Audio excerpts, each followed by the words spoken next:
Okay, तो शरद पवार की press conference जिसमें शरद पवार ने कुछ अहम बातें तो कही, लेकिन ज्यादा कुछ नहीं कहूंगा यह भी कह दिया।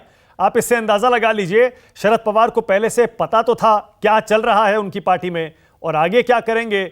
इसमें भी मोटी मोटी बातें तो कर रहे हैं, लेकिन विस्तार से यह नहीं बताते कि बागियों के खिलाफ क्या कार्रवाई करेंगे। उस पर कहते हैं आगे फैसला लेंगे, पार्टी दोबारा खड़ी करेंगे। कुछ नेता गए हैं, अच्छी बात है, इससे प्रधानमंत्री के हमारी पार्टी और नेताओं पर लगे आरोप झूठे साबित हो जाते हैं। 23 दिन में शरद पवार कहते हैं सच सामने आ जाएगा। विनोद अग्निहोत्री, आप क्योंकि आप जाना भी है विनोद जी, कैसे शरद पवार आपको दिखाई दिए? कंफ्यूज थे, डिटरमिन्ड थे, हारे हुए थे, सरेंडर किए हुए थे, या फिर जैसे हमेशा होता है कि पता ही नहीं क्या सोच रहे हैं? नहीं, देखिए इस बार थोड़े से बॉडी लैंग्वेज, भाव भंगिमा बदली हुई थी शरद पवार की, और मुझे लगता है उनकी बातचीत से लग रहा था कि उनको पता था कि होने जा रहा है और वो लाचार थे इसको रोक पाने में। एक तो होता है ना कि जैसे पता नहीं है, अचानक हो, जैसे कि हतप्रभ हो जाना, जैसे उद्धव के साथ हो गया। हाँ, वो हतप्रभ हो जाना। तो हतप्रभ नहीं थे वो, उनको लग रहा था कि अब चले तो गए हैं, मैं रोक सकता नहीं था। तो वही उनका भाव था कि जो अब उन्हें खुशी है कि कुछ लोग मंत्री बन गए। हाँ, उन्होंने एक कारण अच्छा ढूंढ दिया कि अब मोदी जी को ये आरोप लगाने का मौका नहीं मिलेगा कि एनसीपी भ्रष्ट पार्टी है, क्योंकि जिन पे भ्रष्टाचार के आरोप थे सब उधर चले गए, सब मंत्री बन गए। तो ये उनके लिए एक बचाव का उन्होंने डिफेंस ले लिया। दूसरा, उन्होंने कहा मुझे खुशी है कि एनसीपी के लोग अब सरकार में शामिल हो रहे हैं, तो इसलिए वही है कि भाई ठीक है, अब आप जा रहे हो तो जाओ। हाँ, ये जरूर है कि चूंकि उनको एमवीए में रहना है, अभी तक की बातचीत से लग रहा है। उन्होंने ये भी कहा खड़गे जी, ममता जी के सबके फ़ोन आ रहे हैं, तो उन्होंने ये भी कहा कि हम पार्टी खड़ी करेंगे, कल रैली कोई करने जा रहे हैं, कहीं बाहर निकलेंगे। अब इस उम्र में और इस सेहत में वो कितनी मजबूती से दोबारा पार्टी खड़ी कर पाएंगे?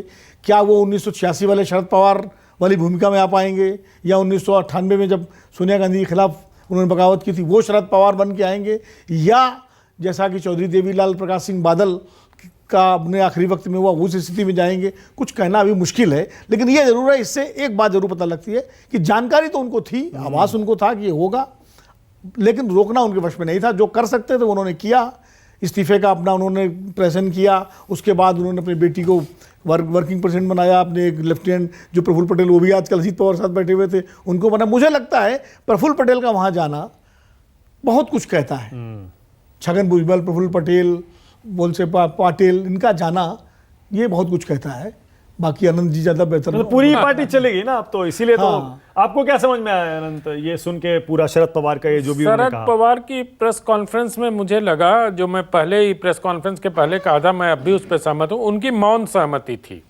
वो मैं थोड़ा सा विनोद जी से थोड़ा सा असहमत हूँ, बहुत विनम्रतापूर्वक, कि वो लाचार थे कि मैं रोक नहीं पाऊंगा या रोकना मेरे वश में नहीं है। वश में तो उनके सब कुछ होता है, क्योंकि पिछली बार जब साल भर पहले, या वो जब अजीत दादा पवार 6 बजे सुबह जब उन्होंने शपथ लिया था तो रोक लिया था, वही शरद पवार थे। आज वो साल भर में ऐसा क्या एनसीपी में हो गया कि वो लाचार हो गए, अवश हो गए, रोक नहीं पा रहे? अरे उन्होंने आशीर्वाद दिया कि जाओ बच्चों, जाओ बच्चों, मंत्री बनो।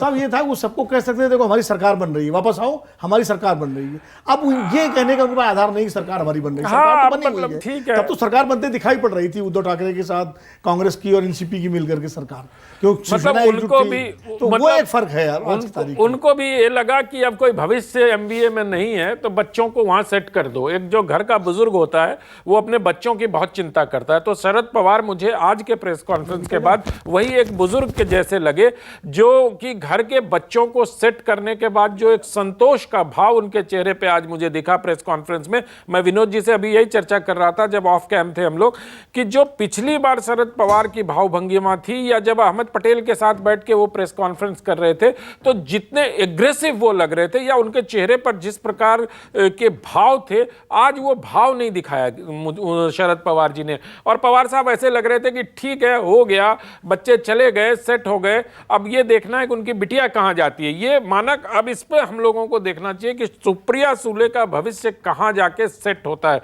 क्योंकि मुझे ऐसा लगता है कि शरद पवार जी ने अजीत पवार को महाराष्ट्र में सेट कर दिया। अब सुप्रिया सुले के लिए वो दिल्ली में संभावनाएं जरूर तलाशेंगे और उसी की रणनीति अब बनेगी। ओके, यानी अगर अगले कुछ दिनों में सुप्रिया सुले दिल्ली में सेट हो जाएं तो किसी को हैरानी नहीं होनी चाहिए, यह अनंत विजय का कहना है।